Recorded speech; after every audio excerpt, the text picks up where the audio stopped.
Aleluia. Aleluia. Só quem está feliz por tudo que Deus tem feito nessa noite, adore ao Senhor. Glória a Deus. Glória a Deus. Glória a Deus. Eu acho que eu tenho 15 minutos aqui para meditar com os irmãos. O hino anterior, acho que o segundo hino que a irmã louvou, foi uma confirmação daquilo que eu vou falar nesta noite. E eu queria pedir que a irmã Isabel se organizasse, juntamente com os vocais, para cantar o segundo hino, viu? Que é sobre oração. Aleluia. Glória a Deus.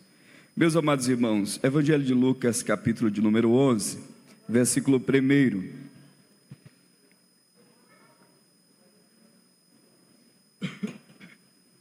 Lucas, capítulo de número 11, versículo 1 diz: De uma feita, estava Jesus orando em certo lugar. Quando terminou, um dos seus discípulos lhe pediu: Senhor, ensina-nos a orar, como também João ensinou aos seus discípulos. Querida igreja, por favor, após mim, me ajude repetindo essa parte, acho que é a parte B desse versículo. Diga assim: Senhor, ensina-nos a orar, como também João ensinou os seus discípulos. Meus amados irmãos, teve um seminário de oração aqui, inclusive a irmã Luciana esteve nesse seminário, e outras irmãs também, a irmã Eva, a irmã Domingas, a irmã Vilma, participaram desse seminário. E parte da mensagem elas ouviram, e outra parte eu tinha reservado para outro momento. Então eu quero pregar nessa noite, em nome de Jesus, sobre o tema: Senhor, ensina-nos a orar. Meus irmãos, nós temos às vezes mais aptidão para pregar do que para orar. No culto existe uma liturgia, e na liturgia do culto é preciso ter. Os irmãos já conhecem a programação do culto, os irmãos já sabem o que vai acontecer no culto. Tem irmãos que até dizem assim: eu não sei nem para que eu ir para o culto, porque eu já sei o que vai acontecer lá no culto, porque existe uma liturgia. Inicia com a oração, depois os 3 louvores da harpa cristã, depois a leitura da Bíblia, aí depois vem a apresentação dos irmãos, e depois vem os avisos, aí depois os vocais, aí a palavra, aí a oração. Vocês já sabem a estrutura litúrgica do culto. Mas uma das partes litúrgicas do culto que a gente menos gosta, e eu digo de forma geral, é da oração.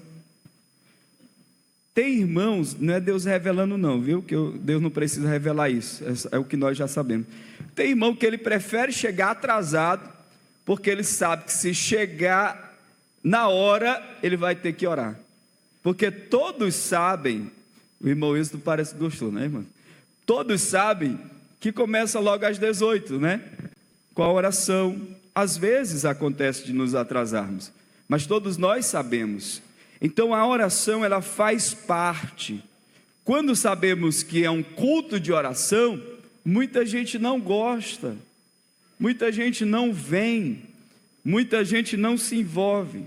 Então nós vivemos dias que existe escola de pregadores, mas não existe escola de oração. E nós observamos nesse texto que os discípulos não pediram para Jesus para ensiná-los como pregar ou como ensinar. Nós sabemos que Jesus, ele era um pregador, e Jesus, ele era um ensinador. E às vezes a gente acha que o pregador é só aquele aleluia, glória a Deus, né? A gente pensa que a pregação, ela tem a ver só com esse estilo de voz, desse estilo assim mais pentecostal. Quando o irmão prega mais lento, o irmão é um ensinador, mas ele não é um pregador. A verdade é que a diferenciação entre pregar e ensinar não está na voz, não está no fato de ser pentecostal ou não. A ideia de pregar é a ideia de chamar o povo ao arrependimento. João Batista, ele pregava, porque ele dizia: raça de víboras, quem vos ensinou a fugir da ira vindoura? Então pregar é estimular as pessoas a se arrependerem, é um estilo dessa pregação. Pastor, e o que é ensinar? Ensinar é você se deter em compartilhar verdades para que o povo possa aprender as Escrituras Sagradas.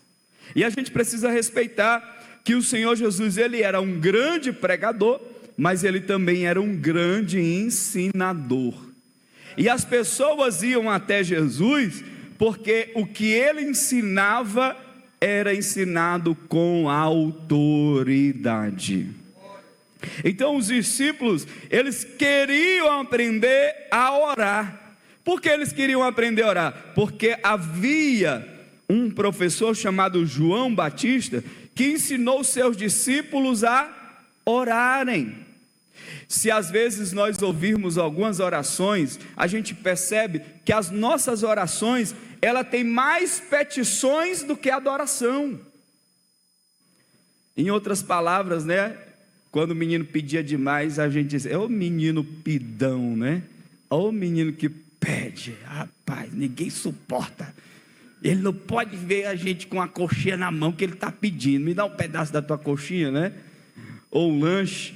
Mas você sabia que às vezes nós somos igual esses meninos? A gente vai para Deus e enche Ele de muitos pedidos. A gente enche Deus de muitos pedidos. E aí os discípulos queriam aprender a orar. E o Senhor Jesus ensinou eles a orar. E aí eu quero te chamar a atenção. Nós precisamos aprender a orar. Nós precisamos nos revoltar com os poucos minutos que nós utilizamos para orar. Nós oramos pouco. Muita gente nem ora. Muita gente passa de semana para orar. Não buscam em Deus a oração. É inaceitável você ser um cristão e você não orar. E aí eu quero te dizer que não se ora apenas de joelho, se ora deitado, se ora caminhando, ora em pé, ora de várias formas.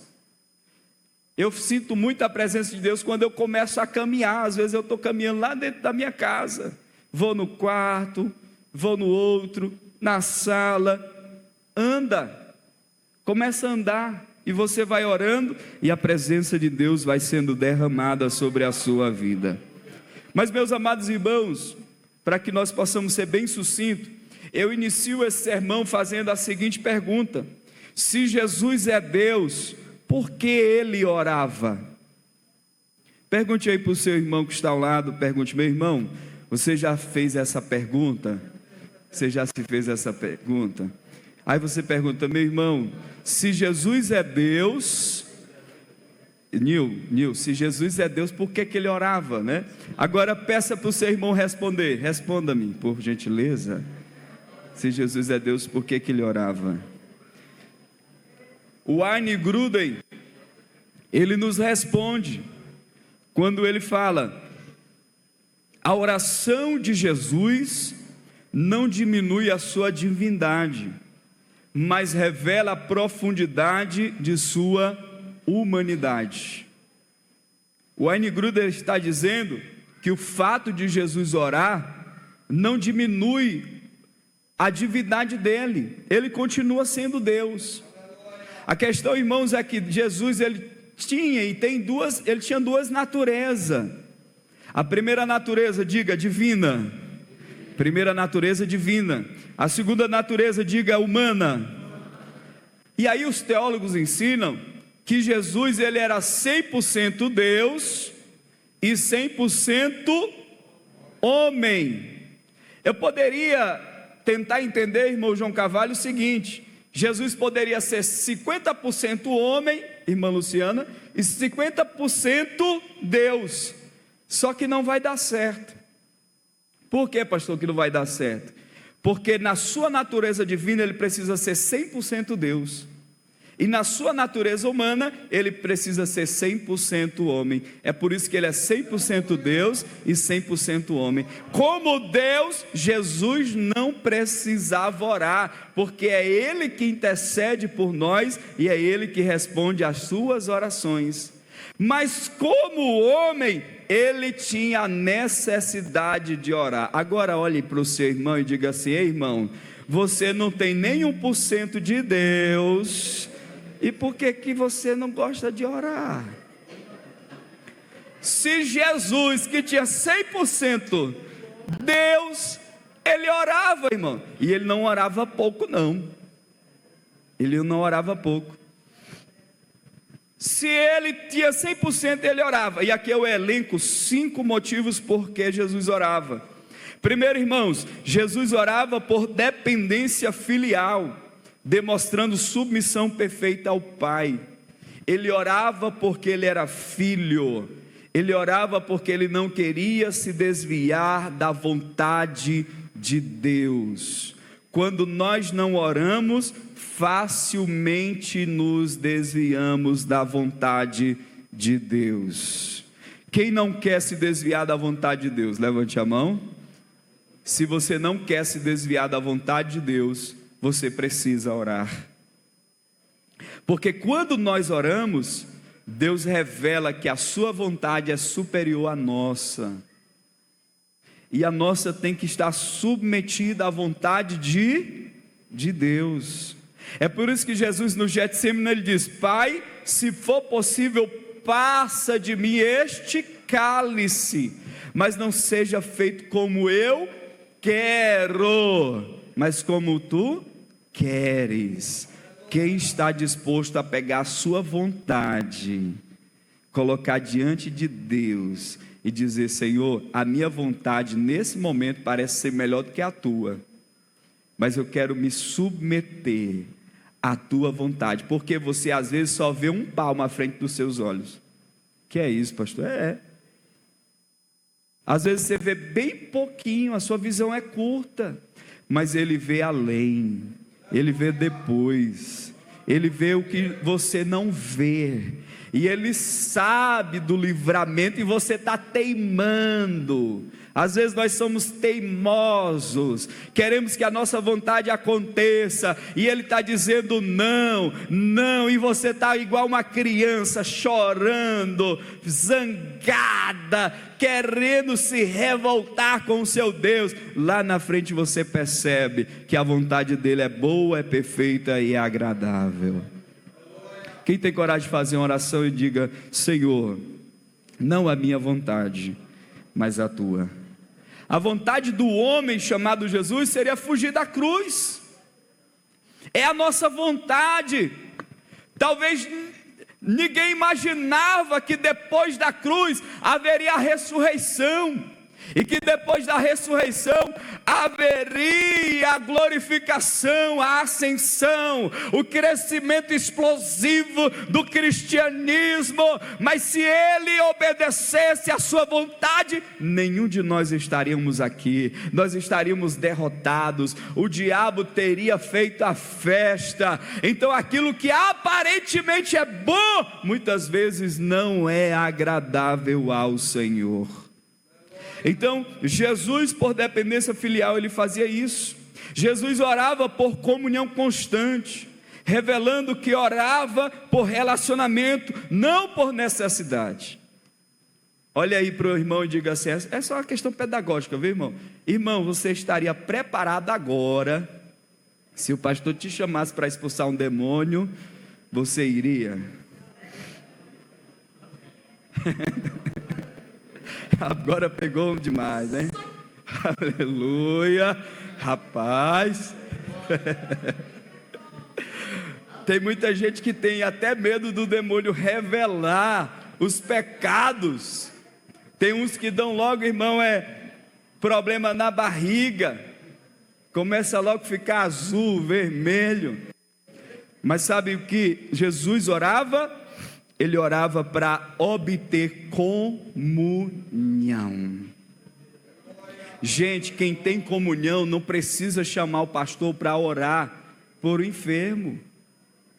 Quem tem comunhão não precisa convidar o presbítero ou diácono. Quem tem comunhão, você mesmo vai ser empoderado por Deus. Você vai orar pelo enfermo e o enfermo será curado, porque você tem comunhão. Às vezes nós damos a oportunidade, irmão, você vai pregar, eu não quero. Sabes, irmãos, quando nós temos comunhão, Deus nos empodera, Deus nos move, Deus nos enche. Quando estamos cheios da unção e da comunhão de Deus, você tem sede de evangelizar, de pregar, de fazer a obra de Deus. Eu quero te chamar, vamos aumentar a nossa comunhão com Deus. Deus já te conhece, Deus sabe quem é você, Deus sabe o seu nome, Deus sabe o seu endereço, mas muitas vezes você não conhece quem é o seu Deus, muitas vezes você não sabe o nome dele, muitas vezes você não sente a presença dele, você vem para o culto de forma automática, às vezes você não tem força para abrir a sua boca, às vezes você não consegue adorar, você às vezes é consumista, tem que trazer um pregador de fora, tem que trazer um cantor de fora, e diga-se de passagem, eles estão caros. Alguns desses cantores precisam se pagar 10 mil reais, 11 mil reais, 15 mil reais. Ei, a igreja que tem a presença de Deus não precisa gastar, a não ser que queira abençoar um pregador, a não ser que queira abençoar uma cantora, porque quem tem a presença de Deus, quem tem comunhão de Deus, ele vem para o culto independente de quem prega ou não, ele sai cheio, ela sai cheia do Espírito Santo, porque tem comunhão, porque tem presença, porque tem graça, porque tem unção, porque tem visão, porque tem palavra, porque tem alegria do Espírito Santo. Nós precisamos de comunhão. Nós precisamos de comunhão. Nós precisamos nos relacionar. Nós nos relacionamos com todos, menos com Deus.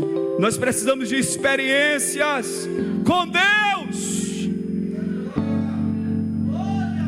Eu disse no círculo de oração das irmãs que antigamente, doutora Kézia, se alguém dissesse assim, se o dirigente dissesse assim, veio alguém dar um testemunho, se levantava 10 e o culto já terminava, porque não dava tempo de todo mundo contar o testemunho.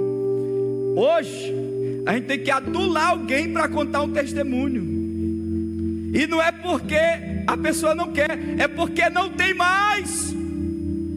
E se não tem mais, é porque está faltando experiências. Quem quer mais experiência de Deus? Experiência de Deus, experiência de milagre, experiência de graça, experiência de resposta respondida de Deus das suas orações, experiência de ouvir a voz de Deus, experiência da estratégia de Deus. Aleluia. Grupo Osama, viva a experiência de Deus. Aleluia. Herdeiros do Céu, viva a experiência de Deus. Chama Pentecostal, viva a experiência de Deus. Lírio dos Vales, viva a experiência de Deus. Manancial, viva a experiência de Deus. Pastor, qual é a importância de viver a experiência de Deus? Quando nós temos experiência, irmão Laércio, ninguém vai nos deter, a enfermidade não vai nos deter, o dia mau não vai nos deter, porque nós estamos cheios de Deus. Aleluia. Quando os momentos de crises vier, você vai dizer, eu já passei por crises maiores, e essa aqui não vai me derrubar, essa aqui não vai me colocar para trás. Aleluia. Se você quer ter experiência de Deus, levante as suas mãos e adore a Ele. Ei, o tempo parece que corre, parece que, oh Jesus, irmãos, Pedro, por muitas vezes, ele foi detido por aquele coxo lá na Porta Formosa, Irmão Laércio, por muitas vezes Pedro deu vontade de orar pela cura daquele coxo, até que ele se revolta e ele começa a buscar a comunhão. Irmãos, às vezes o diabo brinca com a nossa cara, às vezes a gente se acostuma com algumas enfermidades, a gente se acostuma com a miséria, com a pobreza, com a escassez. Às vezes a gente se acostuma com as contas, às vezes a gente se acostuma com a vida medíocre, às vezes nós se acostumamos com o automático, nós se acostumamos com uma vida cristã que não faz jus à palavra de Deus. Até que Pedro começou a buscar a comunhão, e ele, cheio de Deus, aleluia, eu acho que ele imaginou assim: chegou o dia, aleluia, se esse coxo se atrever a me pedir qualquer oferta, chegou o dia, porque eu estou transbordando da comunhão, aleluia, oh glória. Ei, meu irmão, se revolta com essa enfermidade, se revolta com essa situação, te enche da comunhão de Deus, coloca teu pé lá dentro daquela casa e expulsa todo o mal de lá, porque há uma comunhão nos teus pés, há uma comunhão na tua mão, há uma comunhão no teu corpo, há a comunhão de Deus na tua mente.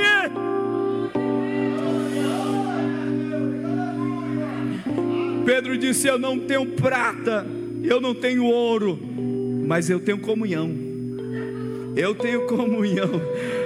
Aleluia, aleluia. Em nome de Jesus.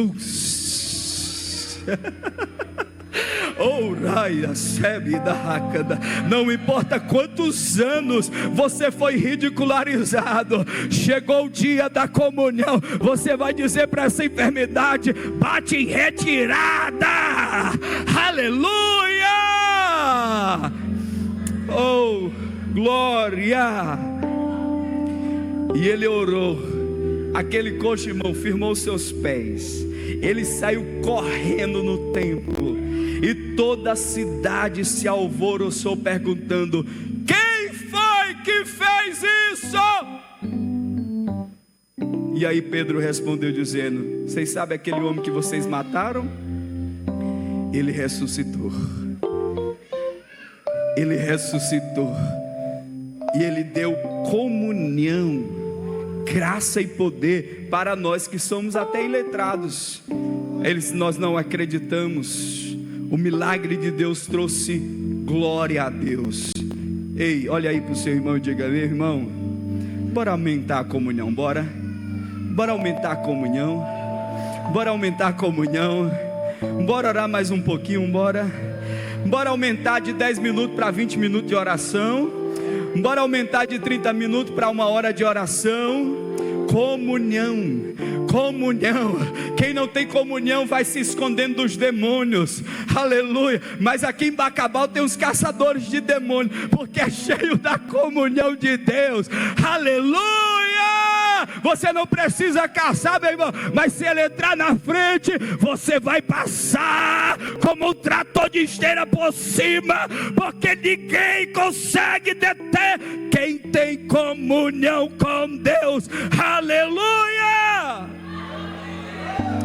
Deixa eu ver quem tem comunhão com Deus, levante a mão, aleluia. Só quem tem comunhão, graça, presença, só quem se relaciona com Deus. Ei, eu não estou querendo dizer que eu tenho mais comunhão do que você, eu estou chamando você, vamos buscar mais, vamos ter mais comunhão, vamos nos encher de Deus, vamos nos encher da presença de Deus. Chegou o tempo, irmão, não é tempo mais de brincar de ser crente, não é tempo de nós ficarmos à toa, não, meu irmão, nós estamos em guerra, nós não podemos aceitar que o nosso estado seja o estado mais pobre dessa federação, nós não podemos aceitar políticos corruptos que têm trago desgraça para a igreja, para os cristãos, para as pessoas. Se revolte, meu irmão, se revolte contra a corrupção, se revolte contra a mentira, se revolte, meu irmão.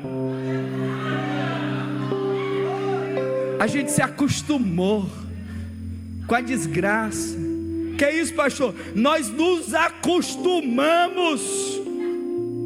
Mas se essa igreja se encher, ela vai aprender a votar, ela vai aprender a pregar, ela vai aprender a expulsar demônio, ela vai aprender a orar pelos enfermos e eles serão curados. Nós vamos viver a virtude do Espírito Santo e esta igreja vai avançar, esta igreja vai avançar. Os melhores cargos dessa cidade, meu irmão, não é para os ímpios, é para nós, é para você, é para os seus filhos, é para o seu pai, é para a sua mãe, é para todos nós. É nós que temos que dominar, não pelo fanatismo, porque a igreja quer dominar pelo fanatismo. É dominar pela inteligência de Deus, é dominar pela graça de Deus, é dominar pela sabedoria de Deus, não é pelo fanatismo. Não! É pela graça, é pela inteligência. Levante as suas mãos. Esse Deus que nós servimos é inteligente. Ele está te dando inteligência emocional nesta noite. Esse Deus que nós servimos, Ele é sábio. Ele está te dando sabedoria nesta noite. Ele está te dando graça nesta noite. Ele está te dando unção nesta noite. Ele está aumentando a nossa comunhão. Aleluia. Meus irmãos, eu elenquei aqui 5 motivos: comunhão constante, exemplo. Imagine, irmãos, a responsabilidade para comigo. Eu tenho que orar, eu tenho que ser exemplo, eu tenho que ser exemplo. Agora imagine o peso para um jovem de 33 anos. Ore pelo seu pastor, porque eu quero ser consumido no altar de Deus e ser um exemplo para que a glória de Deus se manifeste no meu ministério e na minha vida. Exemplo, combate espiritual e a missão redentora. Meus irmãos, para nós concluirmos, nós precisamos orar mais. E aí eu compartilho com vocês rapidamente, em nome de Jesus, rapidamente, o quanto a oração do Pai Nosso ela é importante para a nossa vida. A oração do Pai Nosso, irmãos, é o caminho da maturidade. Eu vou só citar o que é que ela nos ensina, pastor, a oração do Pai Nosso. Primeiro nos ensina filiação. Pai nosso que estais nos céus. Olha o que olha o que J. Parker ele disse. Se você quiser julgar o quão bem uma pessoa entende o cristianismo, descubra quão bem ela entende a ideia de Deus como Pai. Olha aí para o seu irmão e veja se ele entende que ele tem um Pai que é dono do ouro e da prata. Olhe para o seu irmão e veja se ele entende que tem um Pai que não te abandona em nenhum momento. Olha para o seu irmão aí e veja se ele conhece a grandiosidade do seu Pai. Ei, eu quero te dizer uma coisa. Eu não sei como era o seu papai, mas tu tem um pai que está no céu, que não te abandona, que não te deixa só, que não vai te ridicularizar por nada. Se você tiver noção da paternidade desse Deus, tu vai ser a pessoa mais feliz do mundo. Tu vai repreender a ansiedade, tu vai repreender a depressão, tu vai repreender a inferioridade. Nunca mais tu vai aceitar que a tecnologia te faça comparar com ninguém, mesmo tu não tendo o melhor sapato, mesmo tu não tendo o melhor vestido, mesmo tu não tendo o melhor celular, tu vai entender que o teu valor não depende de marcas, porque tem muita gente doente. Não precisa se comparar, basta olhar para o teu Pai. Aleluia. Diga aí para o seu irmão, diga assim: meu irmão, você é mais valioso do que as marcas, rapaz. Para de se comparar, pelo amor de Deus.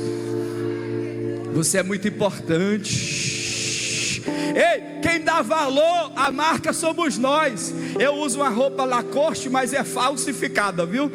Corta aí, meu filho, ela é falsificada. Aí teve uns que chegaram e perguntaram: é R$400, pastor? Eu não vou nem te dizer quanto é e nem onde eu compro.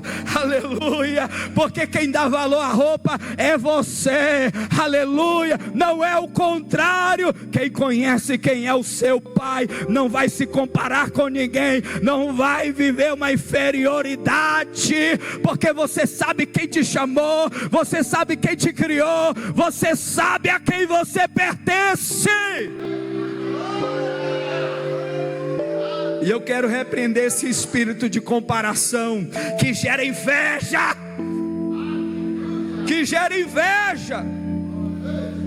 O que mais, pastor, essa oração nos ensina para nós concluirmos? A adoração. Santificado seja o teu nome. Adoração. Jesus está dizendo, irmãos, a oração não é só palavras, a oração não é só teoria, a oração é vivência, a oração é experiência, a oração é ortopraxia. O que é isso, pastor? É a prática dela. Você tem que praticar. Primeiro, quando eu oro a oração do Pai Nosso, eu entendo que eu tenho um Pai. Quando eu oro a oração do Pai Nosso, eu entendo que tenho que santificar o nome de Deus, que eu sou representante do nome de Deus. É por isso que estão no ridicularizando. É por isso que saiu o censo aí do IBGE recentemente, e estão dizendo que nós estamos menos evangélicos. É por isso que todo mundo é gospel, que todo mundo é evangélico, que todo mundo.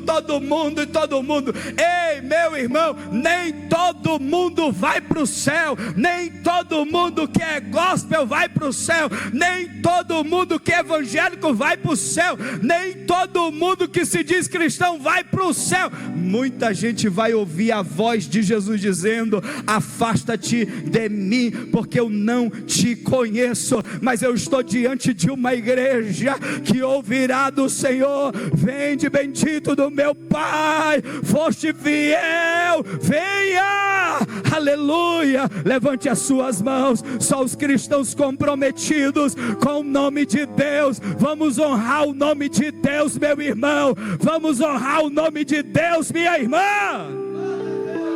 Honremos o nome de Deus.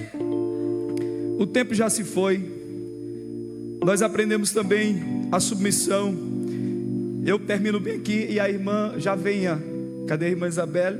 Isabel, pode se aproximar para adorar, para nós finalizarmos. Eu termino aqui. O que nós aprendemos é: venha o teu reino. Existem 3 tipos de reino, irmãos. Diga após mim, para nós não esquecermos. Diga: reino dos homens, reino das trevas, reino de Deus. 3 reinos imperam. Em muitas vidas, pessoas, o reino das trevas impera. Em muitas pessoas, o reino dos homens impera. Mas eu quero crer que na sua vida, o reino de Deus impera. Ei, meus irmãos, você pode até construir o seu reino, mas no dia que você morrer, não leva nada. Não tem problema nenhum, viu?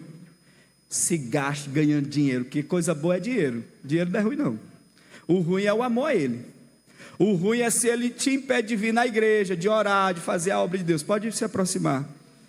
Mas se você busca em detrimento do reino de Deus, você está fazendo a sua pior decisão. É por isso que a palavra de Deus diz: buscai, pois, em primeiro lugar o seu reino. Fique de pé, irmãos, e a sua justiça, e todas essas coisas vos serão acrescentadas. Meus irmãos, quem quer que o reino de Deus se expanda nessa cidade? Aleluia. Que nós possamos aprender da palavra de Deus, e que o reino de Deus possa se expandir na nossa vida. Irmão João Carvalho, eu vejo o reino de Deus na sua vida. Irmão Pelé, pode ir cantando. Eu vejo Deus na sua vida. Eu vejo o reino de Deus em nossas vidas. As nossas vidas só é o que é porque o reino de Deus está crescendo. Quando o reino de Deus cresce em nossa vida, a nossa vida é abençoada. Aleluia! Antes do reino de Deus, nós éramos dominados pelos vícios. Antes do reino de Deus, nós éramos dominados pelos vícios, pelas drogas, pelo cigarro, pela prostituição, pela lascívia, pela inveja. Pode cantar. Pela inveja, pelos pecados. Mas o reino de Deus chegou. Ele se estabeleceu na sua vida. Antes do reino de Deus você não perdoava, hoje você perdoa. Antes do reino de Deus você não amava, hoje você ama. Antes do reino de Deus você vivia de uma forma que desagradava a Deus, mas hoje você vive de uma forma que agrada a Ele. Aleluia! Vamos orar, meus irmãos, vamos interceder, meus irmãos. Vamos crescer na comunhão com Deus, e o reino de Deus vai se expandir nas nossas vidas. Adore. Oração é alimento. Adore. Aleluia. Nunca vi o justo sem resposta ou ficar no sofrimento. Aleluia. Aleluia, Jesus. Basta somente esperar o que Deus irá fazer.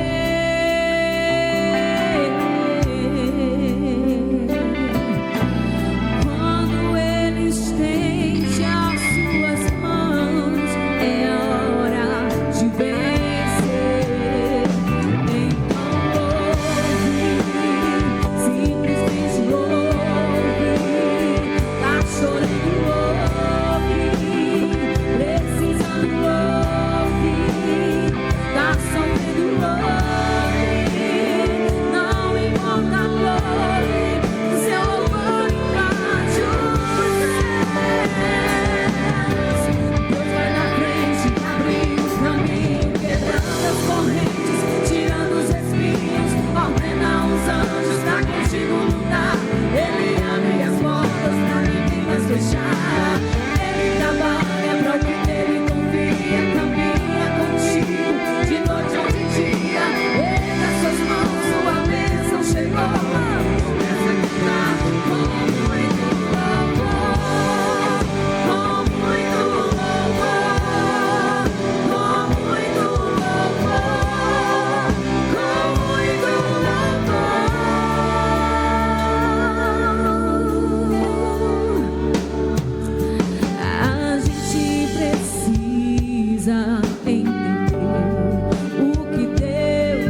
Senhor está quebrando correntes.